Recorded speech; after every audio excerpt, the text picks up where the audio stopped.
آنے والوں میں کون اپنا ہے کون دشمن ہے کیا پتہ. اگر آنے والا دشمن ہے سلام کر کے فوراً پہچان جائے کہ ہاں یہ نبی ہے تو حملہ کر دے, اٹیک کر دے, جان چلی جائے. ابو بکر صدیق نے خود کو پیش کیا کہ اگر آنے والوں میں کوئی غلط ارادے سے آتا ہے, حملہ کرنا چاہتا ہے تو میری جان پیش خدمت ہے. اللہ کے رسول صلی اللہ علیہ وسلم کے پر آنچ نہیں آنی چاہیے. جنگ احد کے موقع پر جب آپ صلی اللہ علیہ وسلم کو گھیر لیا گیا, یکے بعد دیگرے 17 انصاری اصحاب کرام آپ صلی اللہ علیہ وسلم کے سامنے سینہ سپر ہو کر کھڑے ہو گئے. تیر آتے جاتا ہاتھوں کے پر سینے کے پر روکتے. ایک شہید ہوتا, دوسرا آ کر کھڑا ہوتا, وہ شہید ہوتا, تیسرا. 17 اصحاب کرام نے یکے بعد قربانی دی.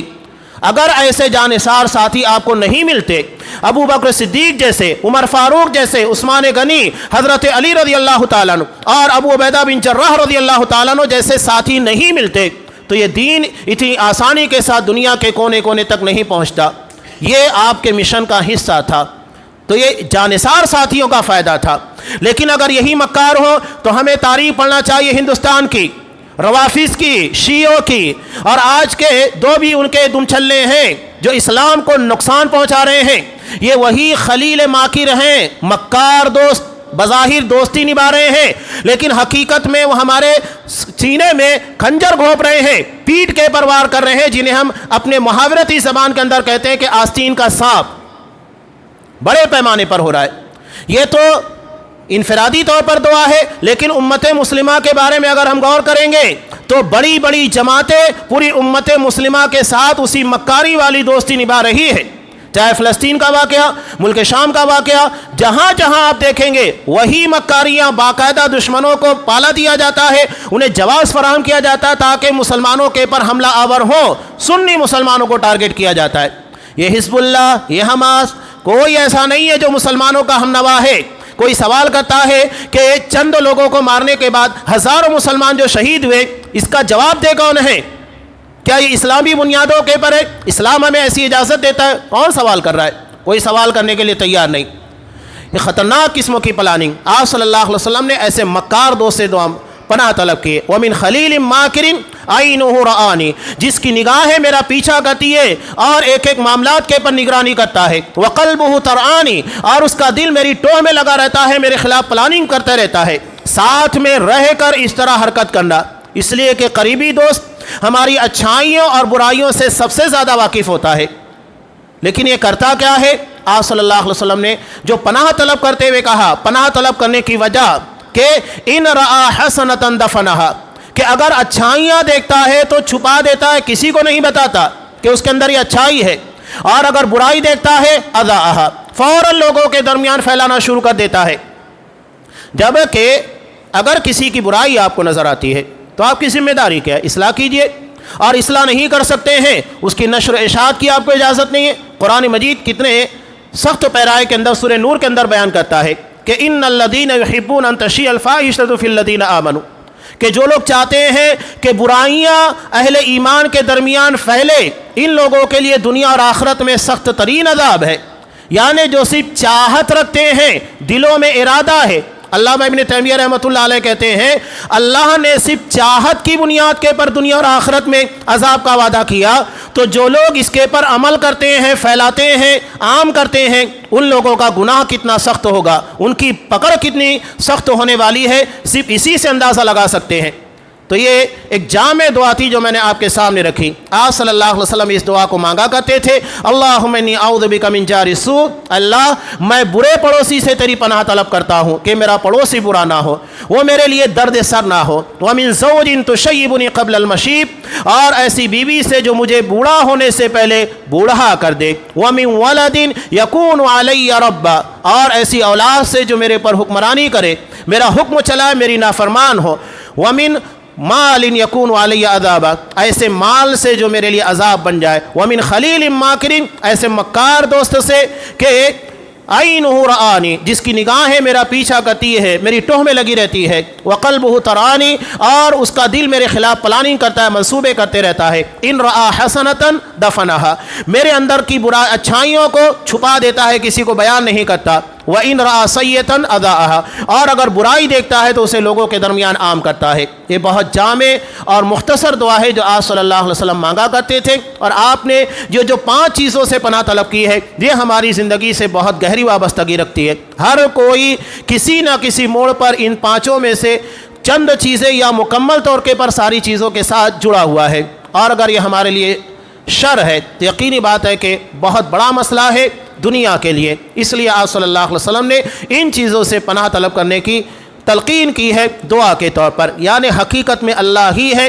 جو دعا کی برکت سے ہمیں ان ساری مصیبتوں سے نجات دے سکتا ہے۔ اللہ تبارک و تعالیٰ سے دعا ہے کہ اللہ ہمیں دیگر دعاؤں کے ساتھ یہ جو دعا نبی کریم صلی اللہ علیہ وسلم کی ہے اس دعا کے پر عمل کی توفیق دے، اور ان دعا کے اندر جن چیزوں سے پناہ طلب کی گئی ہے پروردگار ان تمام فتنوں سے، تمام شرور سے، آزمائشوں سے، مشکلات سے ہماری حفاظت فرما، آمین۔ بارک اللہ لنا ولکم فی القرآن العظیم ونفعنی وإیاکم بالآیات والذکر الحکیم، انہ تعالی جواد کریم ملک برؤوف رحیم۔